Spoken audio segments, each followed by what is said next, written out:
Welcome to Liquid Lunch. It's me, Hugh, and we have a fantastic Liquid Lunch here for you today. It's our first guest, Paul Litwack, is here, and Paul, you and I have ran into each other at different events throughout the city over the last few years, and I thought I'd actually had you on the show, and I kept asking you, but you kept telling me, no, you've never been on the show before. This is my first time, and I'm honored. And it's so funny. I've never met you before, and I feel like I know you. That kind of guy, you know? See, maybe that's why I was making that mistake, because, yeah. Yeah. And Paul, you've got really quite a biography, I guess. But really, we're talking, and you got your book. I don't know if you want to hold your book up. There it is. Ready, aim, soar. And with a foreword by Joe Vitale, who's been here at the station before. And so let's get into it. And I guess you specialize in helping people to get unstuck. And here we are. It's the middle of January now. A lot of people probably tried to make some New Year's resolutions and found out that it was, they're back where they started, right? And so let's kind of get into that. But maybe you could tell us a little bit about how you got into this kind of work. The truth is, and I'm sure this is true of most people, is things happen very early in your life, but you don't really realize the importance of it until much later in life. Yeah. If I was to go back and connect the dots, and my expertise is to connect dots for myself and for others, one of the most important things I learned is that when I was very young, I was always interested in knowing what was happening under the surface, like the iceberg, 90% of it is under the surface. And one of my very first experiences was as a young teenager. I was working on a construction site, and I was a laborer. This is what kids do to make income during the summertime. And one of the crazy things that I was watching happening is these heavy-duty guys would be taking wheelbarrows of bricks and mud and dirt, wheeling them over to the trash bin, and then shoveling it out of the wheelbarrow into the trash bin. And I was thinking to myself, why would they be putting it into the wheelbarrow only to do it again on the other side the other way? And with my high school mathematics and my idea for creativity, I decided I was going to build a ramp. Now you want to know what it looked like that day when that ramp was fully built and I was about to take my first test run with a full wheelbarrow full of stuff that these guys, big burly guys, had been pushing to the trash bin and untrashing when they got there. And that very first time I went up to the ramp, I knew that I had to make it up to the top, and that wheelbarrow had to empty itself without the wheelbarrow going into the trash bin as well. It worked like a dream, and I got a standing ovation from all of these guys. And that was probably one of my first experiences of actually taking action and doing something to make things better than they were. But what did you do? What did you do to make that not go into the dump? Well, again, I everything just to make sure that it would unload at the end without the wheelbarrow continuing into it as well. I had no practice on that. That was the first test run. You just, by will? Just by sheer will, I went with it. And later in life, and I'm sure we'll talk about that here as well, became board certified in some really interesting modalities that allow me to help other people to change in the instant. What was it in that instant when I said to myself, you know what? I'm not going to fill a wheelbarrow and then undo the wheelbarrow on the other side. I'm going to do things differently, but differently that make a difference that matters. So that was my first experience. And since then, how many different experiences in how many different countries around the world. I've truly enjoyed life. Now that said, I live in the real world, and when my clients say to me, oh, Paul, you don't understand my life, I'm telling you honestly, I do. I know what it's like to go to eviction court for rent. I know what it's like to have a car repossessed by the bank. I do know. And living in the real world, this is what people deal with on a regular basis. And my role is to help people to make better decisions for themselves that matter. So talking about New Year's resolutions, over 90% of the people in the world make resolutions every single year, whatever it might happen to be, fitness, health, weight, work, whatever it is. And over 90% of the people give it up after a very short period of time. And if we'd like to talk about why that is and what to do about that as well, I've got lots of solutions that work in the instant. Well, can we talk about it specifically, because I know you do NLP, neuro-linguistic programming. Modality is a good one, yes. Timeline therapy and hypnotherapy. Yes. And I think of the three, I'm somewhat familiar with everything but timeline therapy. Yeah, that piques my So interest. what is that? Absolutely. Timeline therapy is a modality that was developed by Tad James. He is a longtime member of the Hawaiian Huna. He is quite well versed in so many different modalities, and he was a partner with Richard Bandler in the early days of NLP. And later the two of them split and went their own ways, and Tad created timeline therapy. And timeline therapy, in a nutshell, is getting out of our three-dimensional world so that we can go any place, anywhere, anytime in a flash and change the energy that's attached to whatever it is that's holding us back in life. So let me give it to you in a nutshell. Especially because Sandra's a specialist in 5D living. Yes. So I want to see how this ties together. Well, let me give you an example of that. Okay. We talk about our three-dimensional world. That's length, width, and height. The Kabbalists, the Chinese, the Hindus, the ancients, they talked about how many dimensions there were. And do you know how many dimensions there are that we know? 11. 15 or more. So therefore, Who's counting? I knew it was an odd number. anybody that's an Because you're an odd bloke. anybody who finds themselves restricted in our three-dimensional world, and let's face it, we are grounded in a three-dimensional world. That three-dimensional conscious concept is only about 10% of who we are. The other 90% goes on outside of us. And the perfect example of that is, if I was to ask you, where did you get that idea from? What's the natural body motion when you say that? Show me. Where did you get that idea? I don't know. Yeah. Yeah.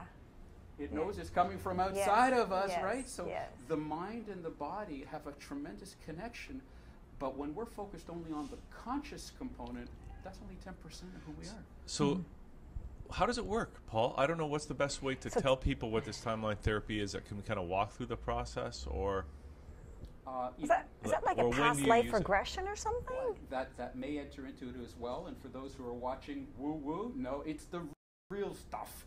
The 3D stuff is the woo-woo. Because the best line that I can think about for that is a very famous line, and it goes like this. There's no out there. It's all inside, and we're making it up. And therefore, when I work with my breakthrough clients, the very first thing that I do with them, and it's in our contract, is I explain to them, you know what? I respect you as a person 100%. I really do. But your story? Not so much. That's just an element of your creativity. And the reason that we're working on a breakthrough for you is because your previous creativity hasn't given you what you need to have to live a fully fulfilled, meaningful life. And what I do is I help people make better decisions. They give me the information they're dealing with, I rearrange it, play it back with some bigger components to it from outside of them, which is really inside of them, and I say, here's how you make a better decision.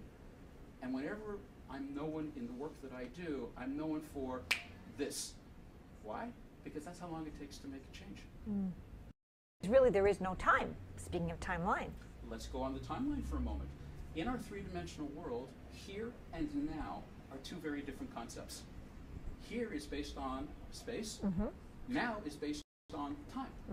Two different things. Outside of our three-dimensional world, here and now are the same thing. So that you can go anywhere, any place, in a flash. In your past, in your future. So you talked before about on the timeline going to past lives and genealogical. Yeah, you can go any place in your past. I have introduced people to their future self on their timeline. And the beautiful thing about the timeline is because it's outside of the three-dimensional world, you can actually view yourself as a player in the movie that you're watching without needing to interact or be involved in it, so you can be objective about your own life.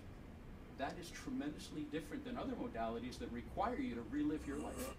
So how does a person get into the state where they can be that detached? Guess what? Is that hypnosis? You already are. Okay. Remember, your conscious component is only 10% of Okay. who you are. Your unconscious component is 90%. So in other words, if I was to say to you, you know what, Sandra, how would you like to be able to live in that other 90%?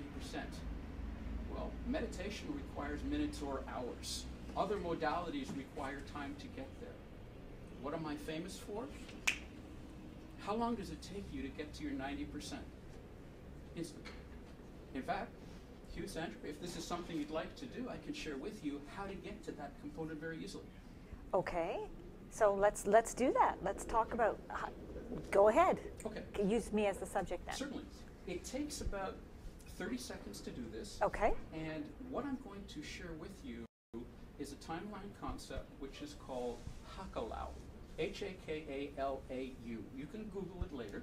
But Hakalau in the NLP world is sometimes called learner state. Learner's state. Okay. Learner state says, when are you at your best?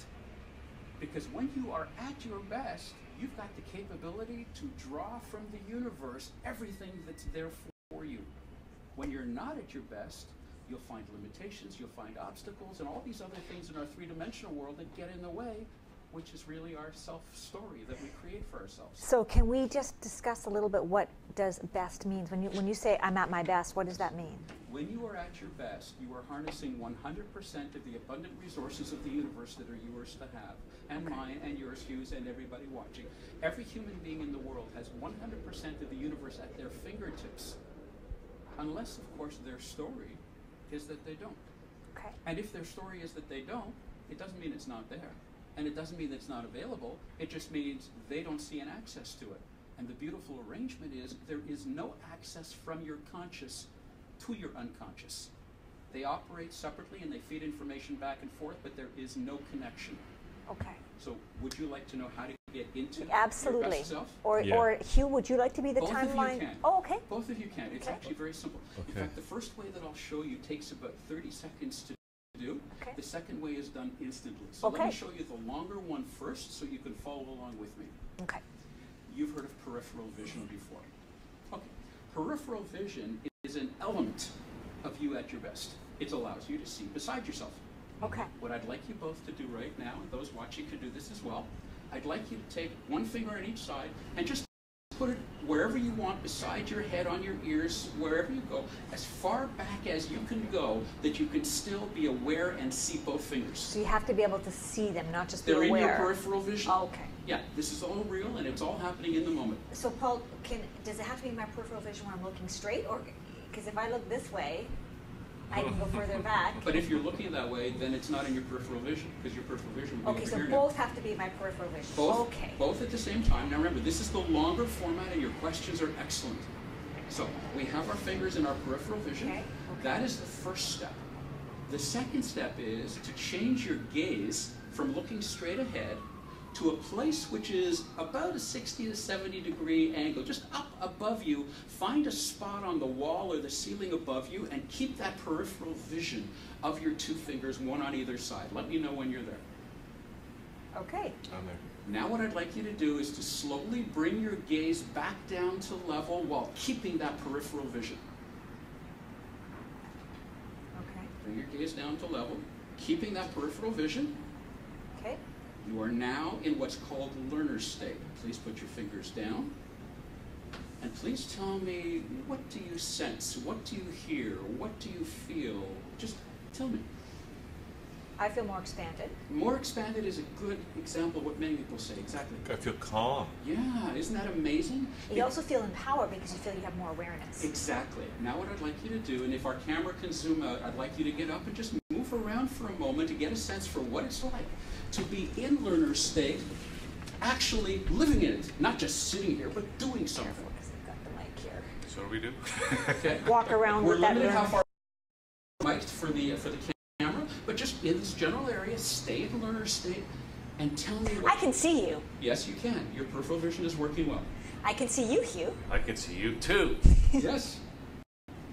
This is very cool. This is fascinating stuff because this is Now you it- at your best. Now I know what it feels like to be a rabbit almost, because they can turn almost all the way around. Now, would you like to know what's really happening? Because you just pegged it and didn't even realize it. When I had you do this peripheral vision thing, that was just you in our three-dimensional world looking at your two fingers and getting a sense for it. When I had you look up and then come back down again, what you did is you created a multi-dimensional, 360-degree spherical view of absolutely everything going on around you. So when you are in Hakalau, when you are in your learner state, you are naturally at your best, harnessing 100% of the resources available to you. And two very important things are true there that are not true when you're out of learner state.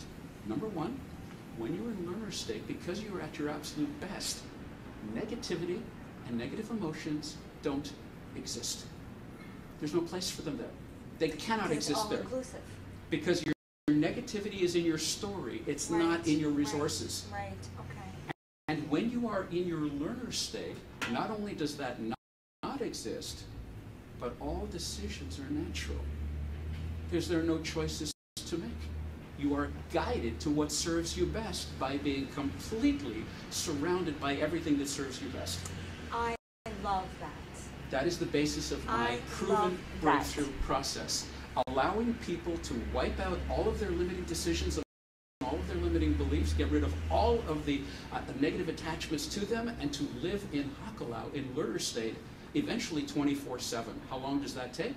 For some people, a couple of weeks. For some people, a couple of months. Wow, that's amazing. But it happens for every single one. And this is what it means when I say I have eyes behind the back of my head. Maybe whoever came up with that was into Hakalau.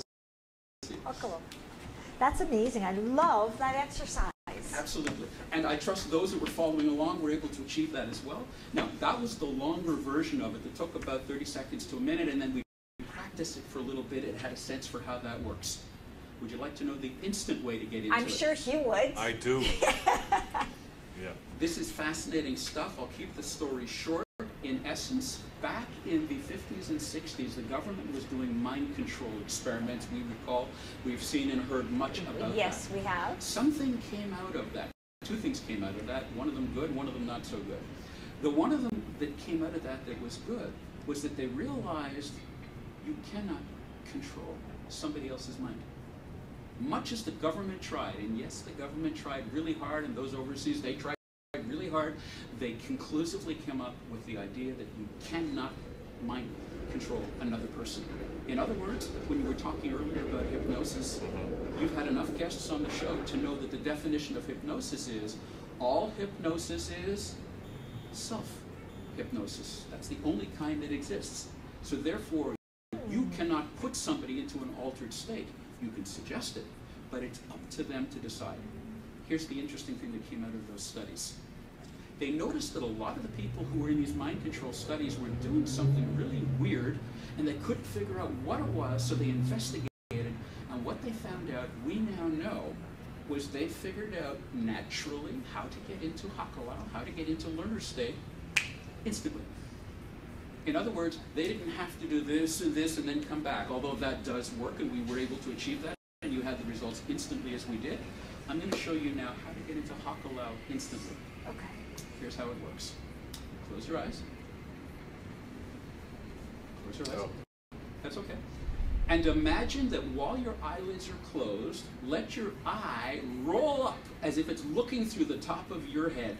So you keep your eyes closed and roll your eyes under the eyelids, looking up at the top of your head.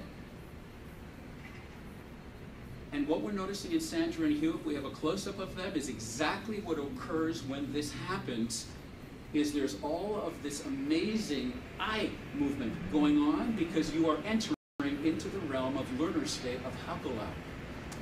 And you have that very same sensation that you had a moment ago, Sandra, while your eyes are closed. But we don't go around the world with our eyes closed. We go around with our eyes open. So I'm going to have you continue with your eyes looking through the top of your head. Slowly open your eyes and let the light back in, and as you do that, roll your eyes gently back down to a level position, and you are in Hakalau. Okay, now how long does that stay? As long as you choose. As long as you choose. Now here's the good news. How do you know if you're in it or not? I would imagine you can feel it. Nothing to do with feeling. It's even better than that. Any time that you make a decision, any time that you do a comparison, any time that you are analyzing, any time that you are introducing a negative emotion or any of the dis-words, discount, dismiss, any of the dis-words, you're out of Hakalau. Because remember, when you're in Hakalau, decisions are natural. So what does that mean? Should you ever find yourself in a situation where you need to be making a really important decision for yourself, get into Hakalau first. Then you can make that decision naturally and gently. In fact, that's one of the very first things that I offer in my breakthrough program for my clients is an awareness program. In fact, if you would like, or any of our viewers would like, One of the things that I offer people who would like to experiment and play with this is a 7-day free coaching process, simply all around how do you become more aware of what's going on around you so that you can decide to be in Hakalau or outside of Hakalau. Now, why would anybody want to be outside of Hakalau? I don't know, but when people are experimenting, it's new, it's not familiar, it takes some time to get used to that. One of the things that I have my clients do is to report to me on a daily basis how many minutes in the day they were in Hakalau. How will they know? Because they had those feelings and those impressions that you described a moment ago. How did they know they were out of Hakalau? Because other things were happening that weren't working. Wow. That's amazing. So, okay, so, what do you have something to say? I just think he's giddy right now. I think that I'm in Hakalau, man. Absolutely, and it's an amazing place to be. And the beauty is, and your question earlier, Sandy, was quite true. How do we know how to get into it? And my answer was, you're already in it. Right, right. What you need to do is to get out of your conscious and into your unconscious to tap that other 90%. Right, right, right. What I love about you, Paul, is you do have such a passion that comes through. So I can, no matter what you say, I'm going to believe it. because I know, so you must be in Hakalau all the time, or pretty much 90% of the time. A lot of the time. And that definitely comes through. Just as an example, I explained to you before that I brought a couple of ideas I wanted to make sure that we touched on here. Great. If you take a look over here, I crossed off the word fluff and I wrote the word stuff. In other words, what you were just talking about is the difference between fluff and stuff. There's a place. There's a place for both of them, but in my work that I do to provide people with proven results, when instantly, that's all stuff. Because when somebody has an immediate change and they are able to track their improvement as quickly and as long-term as they can, then you know you've got something that you can be pretty passionate about. Yes, yes. Well, that definitely comes through. For sure, that comes through. I think I'm still in Hakalau. I hope so you know what? I'll just take over the interview. Hakalau is a great place to be because anything that you do while you're in Hakalau will flow gently and easily and gracefully, and you'll find a lot more things happening the way you'd like them to. Okay, so I have a question then. So to be, when we're in this Hakalau state, you're saying, okay, so anytime you have to make a decision, get into Hakalau and then make the decision. But isn't the fact that, okay, so I'm in Hakalau, but isn't the fact that I then have to make a decision mean that I have to fall out because that means I have to think and create some sort of separation? You brought up a really interesting point, and let me go back to one of the earlier things that we were talking about a moment ago. When you're in Hakalau, when you're in learner state, do you have to make any comparisons, any judgments, any analysis? No. Exactly. So therefore, when you're in Hakalau, it naturally happens that you flow to where it is that serves you best. I'll give you an example. Okay. I'll give you an example. Two different examples. One of them would be a home example, another one would be a work business example. Which one would you like first? Work business. Okay, work or business. You're sitting down and you're negotiating with a colleague, a boss, a client, whoever it happens to be, somebody who has a different perspective. Okay. Fair enough? By the way, good news is that people have different perspectives.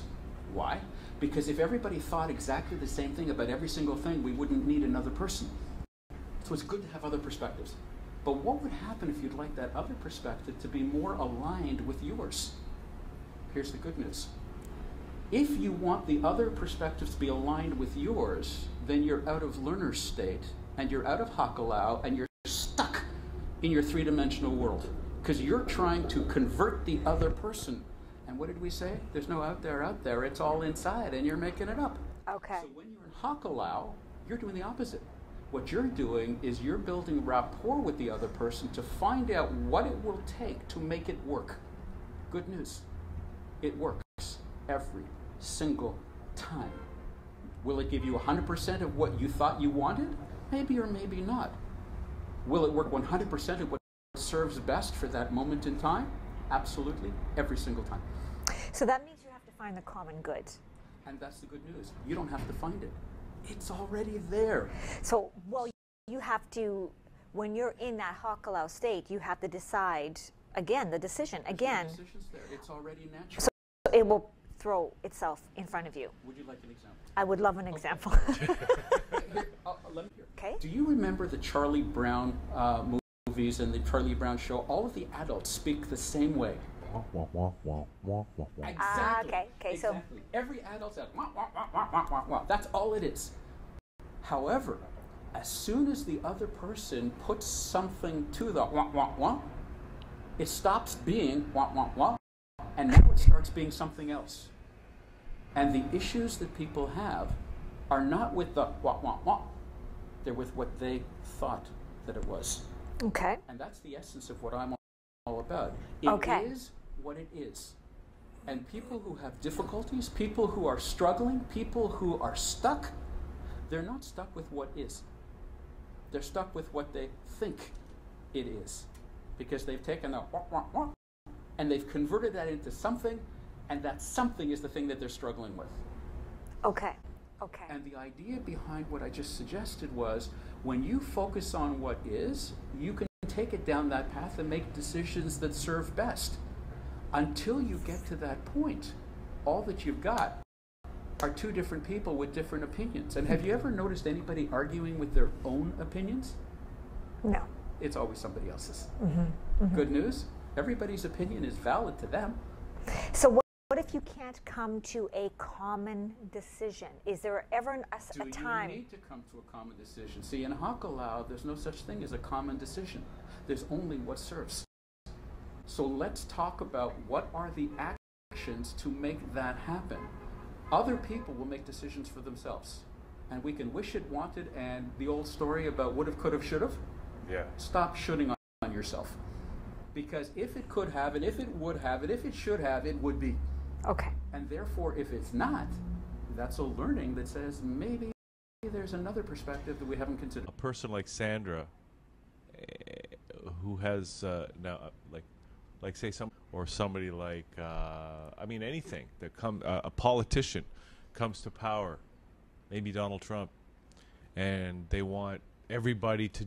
They want to make a policy change at a national level that's going to force everybody to do some particular policy that people don't necessarily want to do. But realize right? That cannot happen until they first win Iowa. That does not happen until they first become the candidate. That does not happen until they actually find themselves. And then what needs to happen at that point is then there's the groundswell that needs to be converted as well. There's a lot of work to be done. I'll give you an example. I brought this earlier just to show as an example. For those watching at home, these are horseshoes. Okay? I was hoping they were handcuffs. These are horseshoes, and this is an example of how to do the impossible. The idea is to take the ring off the horseshoes. Would you please take the ring off the horseshoes? Well, unless I had very strong teeth. Hey, can I try? Okay, Paul, keep going. This is a metaphor. This is an example of what happens when people are thinking out of Hakalau, that they're confronted with a situation which is not solvable, and they just have no idea. And what? Exactly. Ta-da! So we now know. I'm in Hakalau. That's why. Okay. Right? Okay, no. Here, if he can do it, so can I. Okay, wait a second. No. Hugh, have you done this before? No. Okay. So my question for you is, what? Okay. The ring. Yes. Does not come up. Correct. But you Correct. saw that the ring Yes. does come Yes. up. Well, no, he did something. Well, of course he did something. Could you do it again? Probably. The idea behind that is just as a very quick example. If I can't do this, does that mean the whole world's not coming vegan? Not at all. It just means that the systems and the blueprints that you're following are not the ones that serve you. Because if they did serve you, it would naturally happen. But as you can see, it doesn't intuitively come up. Correct. Okay. That's for sure. So let me just show you what would happen if I was to take this and I said, I really would like to get this ring off the horseshoes, but I'm not sure what it is. And just for those that are watching. Okay, I saw what you did. You bring them together, right? Yeah. And then what happens is the ring does. And that's what you did. Okay. I saw you do that. that. I did it in a different way, No, but you didn't. I can't tell the secret. Okay, so that really is it's a just a metaphor matter that of I use awareness. for my coaching that says to people, if you're struggling, it's because you're focused on something which does not yet serve, why not just switch into something that serves you better? I mean, just as an example of that. Being able to do it or not being able to do it is not the purpose. I can stick my wrist in no. It's horseshoes. Whether one can or cannot get the ring off the horseshoe Ernest, could you do that? is not the idea behind this. The idea behind this is, can you find a way that works? And here it is in a nutshell. If you have something that's working for you, share it with others because it may be helpful to them. It may or may not be helpful to them because it's up to them to decide what to do with it. So I'd like to share a quick idea with you. Yes, please, Paul. I'd like to share with you the concept of framing and reframing something. And this is an example of framing. Yeah. When you are in Hakalau, when you are in learner state, and all of this, by the way, could very well be another show sometime because there's so much that we can do with this. When you are in learner state, everything flows naturally. When you're outside of learner state, there are all these blockages and these obstacles, and I'm not taking anything away from the fact that they're there, except for the fact that we put them there. And that takes tremendous responsibility for somebody to say to themselves, I created my own circumstances. Anybody who lives in the three-dimensional world who does not tap their outside 90% will keep that. That's okay. That's how one gets stuck. Because we get stuck all the time. Staying stuck, though, is a choice. And I'd like to show you an example of how does one get unstuck in a very quick way. Would that be okay? And this is the As reframe, quick as you can right, do Paul? this. The reframe. Okay. Exactly. Okay, go ahead. So let's just put this aside. Enough with the game. See, Sandra's stuck. She's not in Hakalau. Okay, now I'm really not an So let's go back into Hakalau. Close your eyes. Eyes to copy read it. Okay. Come back with that gaze again.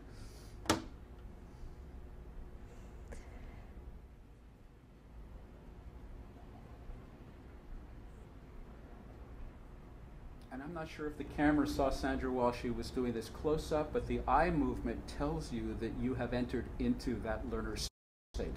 Do you know at about 2 to 4 o'clock in the morning we have this REM sleep, that the rapid eye movement, that's telling us the upload and download is happening to the other spheres? That's what happens when you enter into learner state. You are there. So rather than waiting till 2 to 4 o'clock in the morning, you can do it instantly and be there anytime in the day. This is what they talk about lucid dreaming as an example. This is fully awake, but being awake with everything harnessed. So we're talking about reframing, and just an example of reframing. And I wrote about this in my book. Let me just grab it for you here. This is an example of a reframe. I'm going to ask both of you to actually do something. And I'd just like for you to actually do it when I ask you to do it. No questions, and I promise it's legal. Okay. And it's ethical, and everything is fine, okay? I'm going to ask you to do something, and then just do it. Okay. And then we're going to talk about it just for a moment. Okay. Sandra, Hugh, would you please show me, show our viewers, what do you look like when you feel good? Would you do that now, please? Feel good. Do it right now. Feel good. Feel really good. Yes! Awesome. Now, I would just be big smiles. okay, so now let me ask you a couple of questions. When I asked you to feel good and to show me what it looked like when you feel good, how long did it take you to get from my question to the action to start feeling good? Instant. Instantly. Yeah. What did you do? I smiled. Did I ask you to smile? No, But you did anyway. I did. What else did you do? I went like this. Exactly. Did I ask you to do that? No. But you did. What else did you do? I laughed at him doing this. Absolutely. Here's my question for you. Inside of our brain, we have got lots of storage, unlimited storage, in fact, of everything that matters to us in our past And it's free. And it's free. That's correct. So when I asked you to show me what you looked like when you felt good, you didn't have to think about it. You didn't have to decide. You didn't have to analyze. You just simply went to that place inside of your brain that says, feel good, and then just did it. And all of those things that you talk about, sitting up erect in your chair, your eyes open up and let in more light, there are so many different things that could happen. All of them happen instantly in the moment when I asked you to show me what you looked like when you felt good. That is what a reframe is all about. A reframe says, when you find yourself in a situation where something is the way that it should be and you get what serves you best, you will store that and it'll be there for reference for next time. So the next time you come across that circumstance again, your brain goes into that storage cabinet, pulls out whatever was there, and you just do it. Well, that also works alternatively. You've heard the expression, practice makes... Perfect. Not really. Practice doesn't make perfect. What does practice make? If you're perfect, you don't need to practice. Practice makes habits. Nothing more, nothing Practice less. makes programs. Exactly. I call them habits. You call them programs. Same idea. The only time that practice becomes perfect is when you practice perfectly enough times that it will become perfect. The question is, will it stay that way? Well, life is in constant motion. Yeah. So if somebody is stuck, that means that they're fighting the universe, because the universe is in constant motion. Yeah, even when an athlete gets a perfect score, Yep. you know, Nadia Comaneci or something, 10, 10, 10, 10, they can't duplicate it again, or, you know, it's not likely they can do it every single time. So here's my question. What would life be like, Sandra, if you could do it again and again and again? I think it would be Hakalau. And that is what we're talking about. So the reframe says, if you go to that storage cabinet in your mind and it brings back something that you actually go and do, and that thing that you went and did does not give you what serves you best, and you keep going to that storage cabinet and it keeps doing that same thing, practice makes habits. So you just keep going back to whatever's inside that filing cabinet. What would happen differently if you reframed it to something differently, so that what is inside that storage cabinet is different than it was before, and now it allows you to do something differently? That's what I do with so many of my clients. Some are getting over addiction, some of them are becoming tops in their industry in sales and in management, because what's happening is when they go to the storage cabinet to draw that information that allows them to do what they do, and they're not getting the results that they desire to have, what I do is I help them, I empower them to change what's inside that storage cabinet for that particular instant. So in the example of somebody who's in sales or in management, who's not doing well in sales, not doing in management, but they were once before and they're not now, all that means is something shifted in what they put into the filing cabinet. This is where the timeline comes in. The timeline is nothing more than a series of memories that are strung together based on one single source memory. And that memory may happen when? Before. In the past. It might have happened in your life, it may have happened in a previous life, but in your timeline, all time past and present for where your soul happens to be, and we're in a physical meat suit in this life, but maybe in another life we were somewhere else. And a beautiful thing about the timeline is I can take you there in a flash. Here's the good news. There's only one place that you want to go in your timeline at one time, and that's to the very source experience, the source memory that created that thing that you're stuck with. Guess what? If I let go of that source, what happens to all the other beads, if you will, of memories that are based on that very first faulty one? They're gone. They all fall away.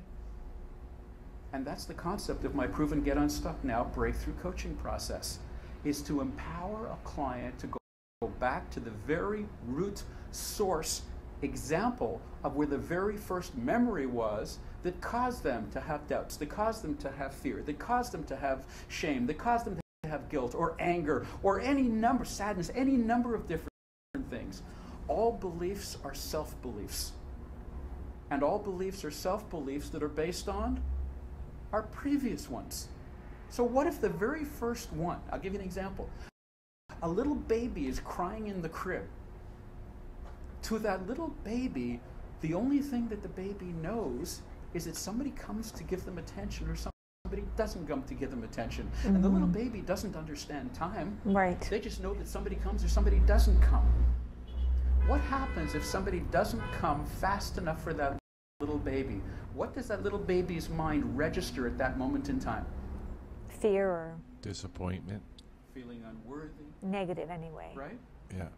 Feeling all of these uns about what's not working right. Yes. So you want to talk about where self-esteem issues come from? They could come back from when we were very young and in an infant stage when we didn't have the ability to process, because what's the average age that people get to before they can really make decisions? Around 7. Around the age of 7 is where humans get the faculty to be able to make decisions that they can start to analyze and play with. Until that age, they're just sponges. So a little baby has that built in when they were in the crib, and now they're full-fledged adults like we are, but that very first instance has created all the other ones that followed it afterwards, and then they're about to walk into a sales presentation, and they start to wonder, what if they don't like me? What if what I say doesn't resonate? And all of these things that don't matter. But in their story it matters, because that whole linkage of things happened all the way back to the first one. So Paul, now we've got your website up there, getunstucknow.org, Yes. and who should be getting in touch with you? Should they be corporate people, individuals? Who do you want to speak with today that's probably watching this and resonating with everything you're saying? I appreciate that, Hugh. And the answer is anybody who is human. I work best with humans. Anybody who is human who wants to have a better result in life. Let's talk about a more compelling life. People are searching for meaning. People are searching for a way of being fulfilled in their life. My role as the capability improvement coach and the Get Unstuck Now process is all about empowering a person to be able to get better at what matters most. If that's weight loss, so be it. If that's addiction, so be it. I have a program on how to wipe out pain in less than 5 minutes, and I can now do it on Skype or by phone, so you can be anywhere in the world, and if you're in pain, in fact, I think we have a couple of videos that we may be putting up at some point to show people what people are saying. One of them was a hockey player. I was playing hockey, and he was just keeled over in tremendous pain, and he wasn't able to play the game. Yeah. And in a matter of seconds, while sitting on the bench between shifts, we wiped out his pain. He went back out, he scored 2 goals. At the end of the night, he said, Paul, I don't know how you did that, but I got to say something to somebody about how well this thing works. Wow. So who am I looking for? I'm looking for people who want to have meaning in their lives, and they've done what they've done, and it's not getting them the results that serve them best. We talked about Hakalau. My process gets them into Hakalau. We talked about reframing. My process gets people into not only reframing, but framing the first time so they don't need to reframe it later. That's awesome, Paul. Now, how long is your program? So if somebody calls you and says, okay, I'm interested in working with you, how long? Is it a 3-month program, 6 months? That's a very good question. Here's the good news. The first step of the program is a 5-minute conversation, and I give that away for free. Okay. How can I possibly give it away for free? Everybody's going to want it. Well, no, the people who are stuck aren't the ones who want it. It's the people who are ready to make a change that want it, and those are the ones I'm happy to talk to. And in a 5-minute conversation, I can usually direct somebody using some quantum language. What's quantum? The other 90%, not the conscious 10%. Using some quantum languaging in less than 5 minutes, I can help people on the phone to make better decisions in the moment about what it is they need to do. Okay. Those people may decide that, okay, if that works in 5 minutes, and I guarantee that it does, then they might be willing to have an hour-and-a-half conversation. Okay. And in that hour-and-a-half conversation, we find out, well, what is it that's holding you back? It might even be something they didn't even think about, but in that conversation, I guarantee we're going to nail exactly what it is that's holding somebody back from living a more compelling, more fulfilled life. At that point in time, people can choose to go and do something about it on their own, or they can choose to have me continue to work with them, and I'm okay either way. Those that would like to work with me, the next step is to wipe out all of those negative emotions, all of the limiting decisions, all of the limiting beliefs that have ever existed in their lives, so that they can become like a bird who realizes there never was a cage. How's that for a reframe? That's why it's called Ready, Aim, and Soar. Exactly. And then the third step is a coaching process. So the entire process could take a couple of months. The good news is it all happens with a 5-minute conversation and maybe an hour-and-a-half. The one thing I do, another one thing that I do like about you is I would not feel pressured with you. You know, sometimes you think, okay, people say, oh, you know, you don't have to after this. You don't have to, you know, a 5-minute conversation, that's it. And I really believe that with you. I'm comfortable with saying, you know what, thank you very much. I'm going to try this on my own. 100%. In fact, yeah, I get that from you. I promise, because you nailed it just now. And thank you for noticing that, Sandra. Here's my promise to everybody who I speak to. I promise to never use the word no. You say, what? I never use the word no. What if some... No, that's good. I'm good with that. You want more cake? Then what do you say? I say perhaps later. Or perhaps now. But I don't say no. See? Can you say not now? Not now works. Okay. But here's the key. When you say the word no, are you in learner state or out of learner state? Out. Obviously, you're out of learner state. So here's the key. When you use the word no, you've set up conflict. Let's say somebody did offer you a piece of cake. They weren't looking for conflict when they offered it to you. And if you said no, now you've set up something which potentially could create conflict. I promise that I will never use the word no. Here's what I will do, and I empower my clients to do this as well, is to say, what would it take to make it a yes? Because when you focus on what it takes to make it a yes, now you're focusing on making things happen. So something simple like, do you want more cake? Maybe in a few hours. Maybe in a few hours, or perhaps, you know what, thank you very much. Can I put it here for a moment? I'll get to it in a moment. Or, thank you, but no thank you. But whatever it happens to be, I don't say no, because no puts a block in front of people that didn't exist before you put it there, and then it has to be dealt with. So remember that, Sandra, just never say no. Instead of saying never say no, here's what you do. Now this is the key focus.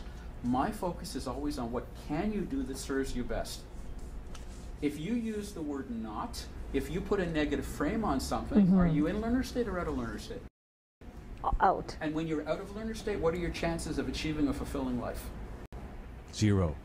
That's the correct number. Negative. 0. Yeah. In fact, it might be negative because you might have impacted others as well. Can you say not?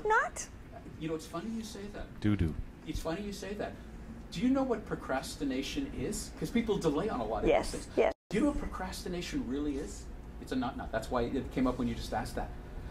Procrastination is the decision to not do what you don't want. That's what procrastination is. That's a not. Now here's the question. Can you tell me how to not do anything? What is the actual action of not doing something? Not doing it. What is that? 0. There is no such action as not doing. That's why when you go to tell somebody, don't do this, what's the very first thing they go and do? Do it. Why? Because the brain, when it's in Hakalau, has no capability to process negative thought. It doesn't exist, except in your story. So when you tell somebody, don't do this, what does the brain hear? Don't. I don't know. What's that? Okay, what's the next word? Do this. Oh, sure. Okay. So don't spill the milk, you spill the milk. Exactly. And that's why when you tell somebody, don't do something, that's the first thing they go and they do. Yes. That's why the brain in Hakalau, the brain in learner state, the brain in its natural format does what serves you best.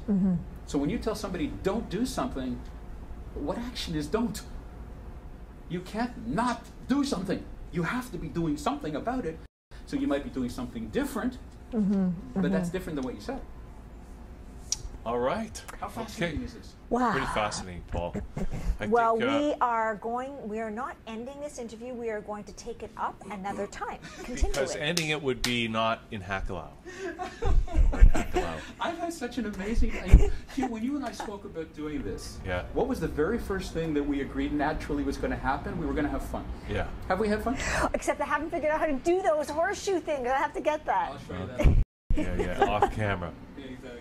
Okay, Paul. Thank you, Sandra. Thank you so much. And to all of our guests watching, just continued success. And the way to have continued success is by focusing on what serves best. And where is the best place for that? Hakalau. In Hakalau. And if you'd like to Google that, it's Hakalau. Hakalau. Hakalau. Hakalau. You will see that it's a community in Hawaii, which is where it's all based on. But Hakalau is the concept of how do you get into, and if you want to think about it, it's like an accelerated peripheral vision on steroids. But peripheral vision is only in two dimensions. Yes. This is three-dimensional, and outside of three-dimensional, it's everything. Wow, that's amazing. Wow, Hakalau. Okay, so people can get started. Go to getunstucknow.org. And thank you, Paul. This has been great. Love to have you back in the future. Thank you, yes. We're going to take a little break. We're going to get into more Hakalau after this.